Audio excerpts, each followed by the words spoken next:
Hello, everyone. Welcome back to the railroad, the Union Pacific Railroad Evanston subdivision in HO Scale. My name is Daryl Cruz, owner and builder of the layout, and your host for episode 46 of season 2022. My apologies for this being a day late, but I was very busy over the Thanksgiving holidays, and things got kind of pushed back and did not get a chance to get some things done, but I wanted to get done this week, and then of course time to make the video. So not a whole lot done here, except I did do some more work on the Evanston Yard, and it was pretty crucial because it allows for us to have a train pull completely into the yard. So we can now have arrivals and departures at the Evanston Yard. Here's some of the things that needed to be accomplished to get this done, and that is, of course, to have the track come off of the other side of the Evanston Yard.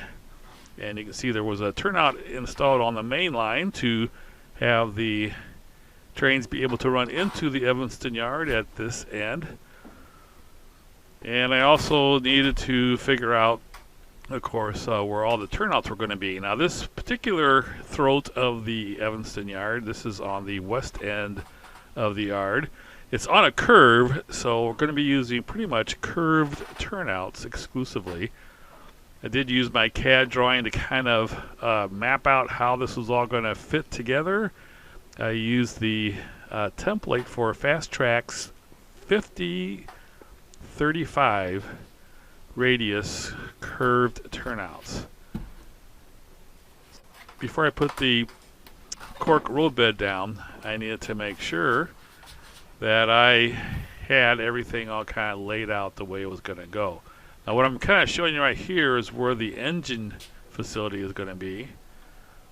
And so this is going to be a little bit of space off of the yard tracks. So the engine house is going to be there. There's going to be a fueling station. A little bit more on that a little bit later in the video. But here you can kind of see where the turnouts are going to go. To make sure I had this laid out exact, I made sure that I printed out the templates from the Fast Track's website. So these are 50 radius and 35 radius curved turnouts, number 8 turnouts. And I had a little bit of a concern about how things were going to work because we had some support joists underneath here, and I was kind of worried about how it might interact with the turnout motors that are going to have to be installed underneath. So that was one right there, was a big concern, and some of the other ones were as well. So I kind of did a little bit of rearranging. I think I'm only going to have issues with just one of them. I may have to move one of them just a little bit to make clearance with a support joist underneath. But for the most part, I think we're going to be okay. To make sure, I actually took a drill and drilled some holes through the wood to kind of see where they came out underneath and kind of figured it all out. But anyway, once I got it all figured out and I was confident with how things were going to go, then the next step was to put in all the cork roadbed. I did the same as what I did on the other end of the yard, and I did the outside strips of the yard. So it's going to cross over from the main line to here, so there'll be a turnout right there, and then there's going to be a drill track. Somebody told me it was called, let's see, switching leads. So whatever your fancy is on how to name those, it's either a drill track or switching leads. And cutting the cork roadbed, by the way, I did use a straight edge again with a knife to kind of make sure I got the right angles. The first one was the biggest one because it was at the sharpest angle.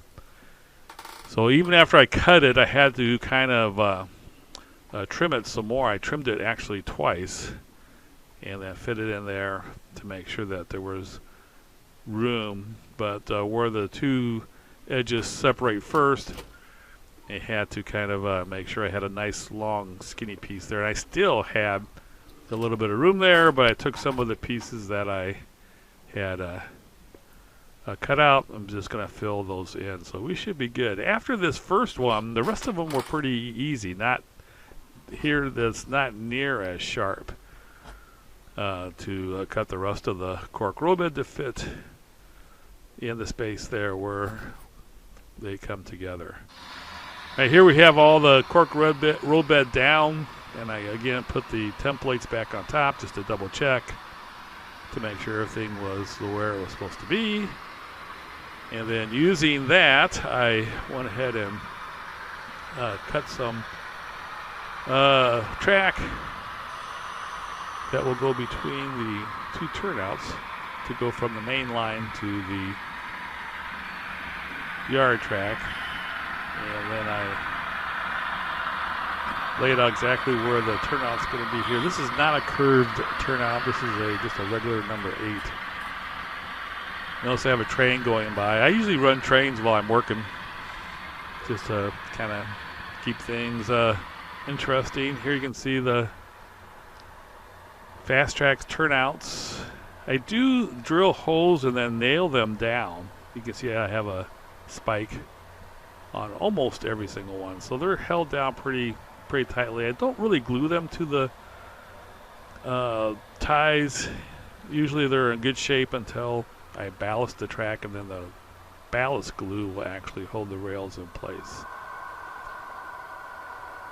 All right, so basically I just installed one turnout, but I was able to figure out how all the rest of the turnouts were going to go. But that one turnout was pretty important because it allows me to have trains come into the yard from both directions, and so we can have a complete train arrive at the yard and then a complete train depart the yard. So here we have a train coming from the east. This is heading westbound. That's going through the Aspen crossover. In order to enter the yard, it has to be on the number 2 track, the near track from our vantage point right now.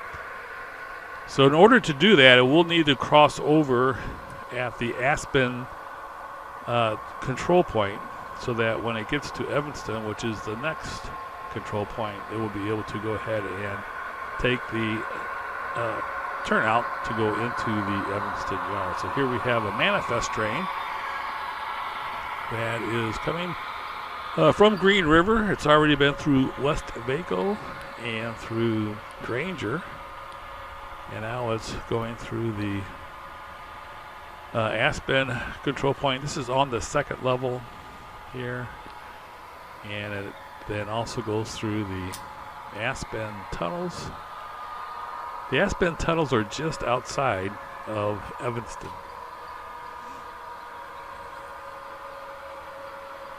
So this train is now on the track that normally handles eastbound traffic, but since it's going to enter the Evanston yard, it is on this track, even though it is a westbound train.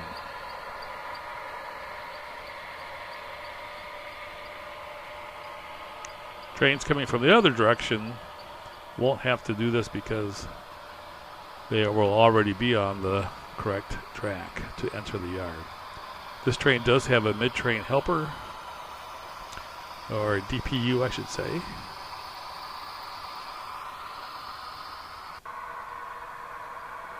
All right, from Aspen then it goes through the furnace room and then comes around the bend and will now enter the Evanston yard. So this is the first arrival train to the Evanston yard on the Union Pacific Railroad Evanston subdivision. Notice I slowed down quite a bit in order to come into the yard. So instead of going through this control point, it has the yellow signal to diverge off of this track and go into the yard. If you notice in the distance, there's a coal train waiting there. because we are basically on its track.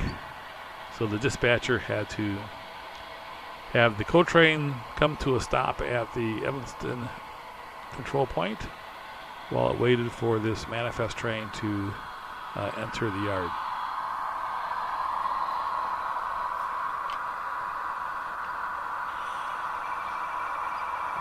There is a 1/8 of an inch difference between the main line and the yard track, so you can see there is a little bit of a grade coming down from the main line to the yard tracks. And as you see the trains next to the coal train, which is on the main line, you will be able to see a height difference. So at the Evanston Yard, the track that it's coming into is going to be the arrival departure track. So all trains coming into the yard or trains departing the yard will take place from this track. Here you get a close-up of the wheels going through the fast tracks turnouts.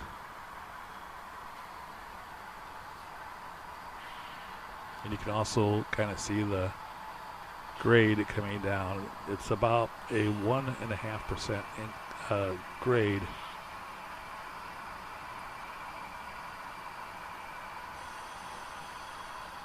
It comes down 1/8 of an inch and just over 8 inches.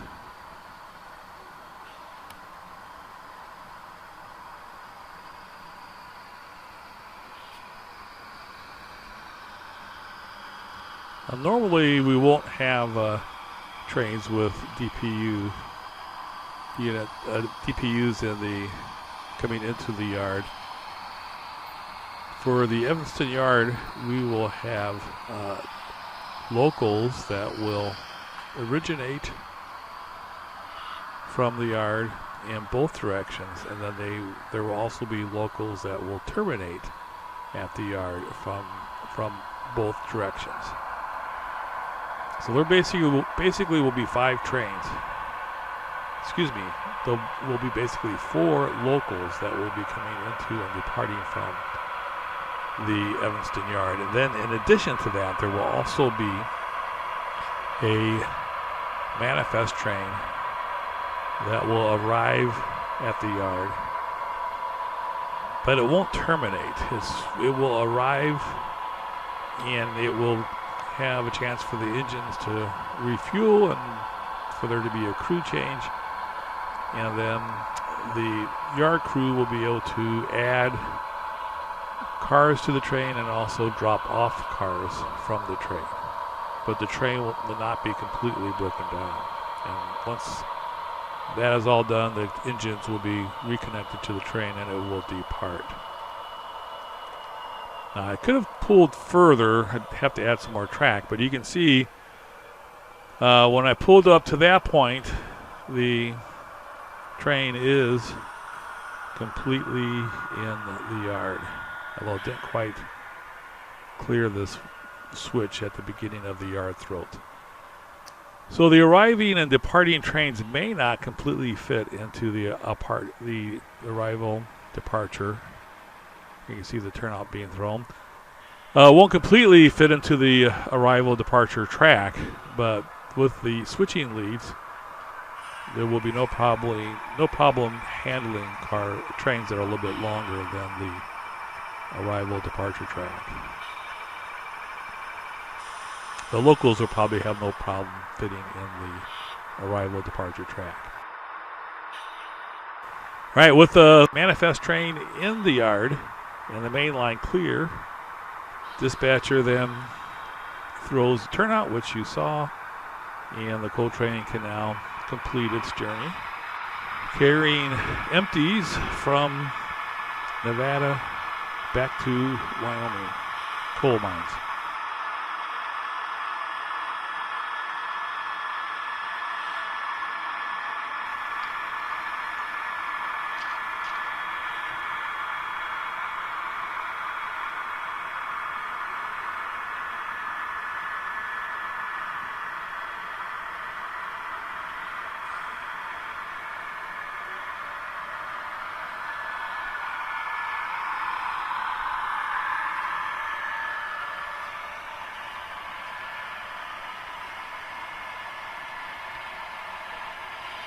So this coal train is headed up by a Scale Trains Tier 4 Gevo, an Athearn SD70M, and Scale Trains Norfolk Southern Gevo.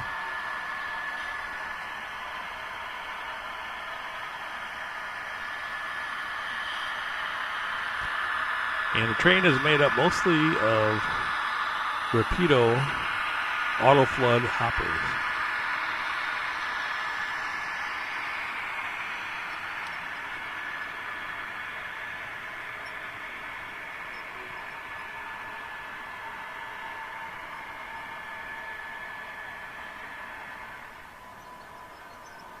You notice we have picked up quite a bit of speed.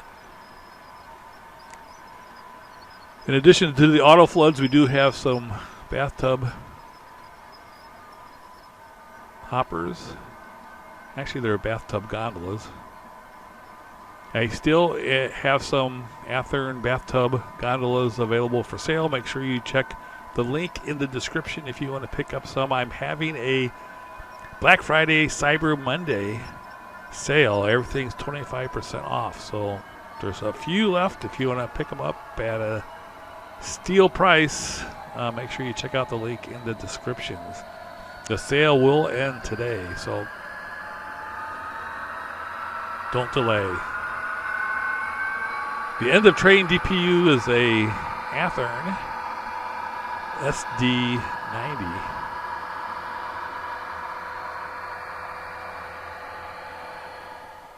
All right, with the coal train pulled out, we'll take a look at the train departing. This is where the turnout's going to be off of the switching lead. There will be another turnout that will come to 2 tracks. So there'll be 2 tracks here with fueling station.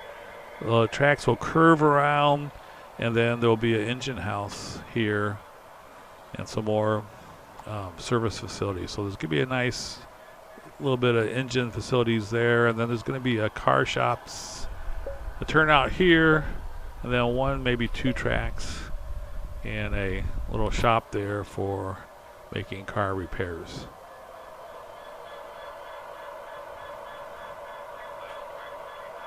I'll probably next up try installing some of the curved turnouts. There are, I think, 7 of them that I have to build, and I did order a 50 radius and 35 radius fast tracks jig to build the 7 turnouts. Now this jig cost $145, but I looked into buying some Pico or Walthers curved turnouts, and they didn't really have the size I want, plus they were like $40 a piece at a discount. So I very easily and quickly calculated 7 times 40 is 280. The jig was cheaper than buying the turnouts. So that's coming in the mail. Now, if you notice there, I have some numbers here. 163 by each turnout. 159, 173, 171, and so on. And the reason I have those written by the turnouts is because I haven't really set up any way to control the turnouts on the fascia yet. I'm not really sure how I'm going to do that. So I just wrote the numbers in there temporarily, and if I put in 160 and throw the turnout, then I don't know if you can hear it, but the turnouts are thrown. So right now I'm just controlling the turnouts with my throttle, and I'm going to figure out some way. That probably won't work when we have operating sessions and we have somebody working the yard. They may not have a throttle that's able to do turnout, to throw turnouts. So I'm going to probably work out some sort of control panel. I'm not really sure how I want to do that yet. So for right now, we're just using the throttle to throw these turnouts. As you can see, there's another grade here going from the secondary yard tracks up to the main line. And again, it's about a 1.5% grade coming up from the secondary tracks to the main line.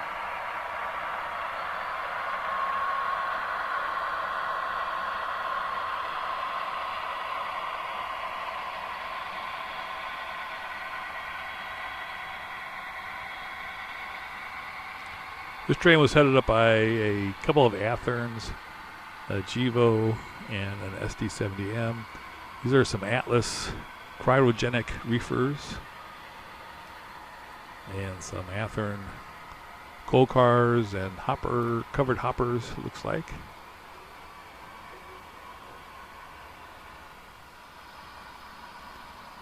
And then this mid-train DPU is also a Athearn Gevo.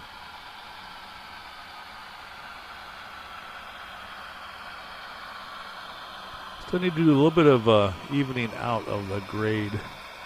Just notice watching this that there's a little bit of a break at the top of that grade. So we need to do some evening out of that. Shouldn't be a problem.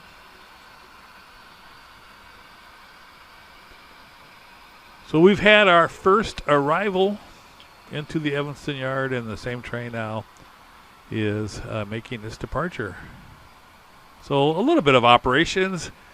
As soon as I get some more turnouts installed, we'll be able to have even more switching operations. Thanks so much for watching this video. Stay tuned for a midweek live video and then an update again on Sunday. Take care, everybody.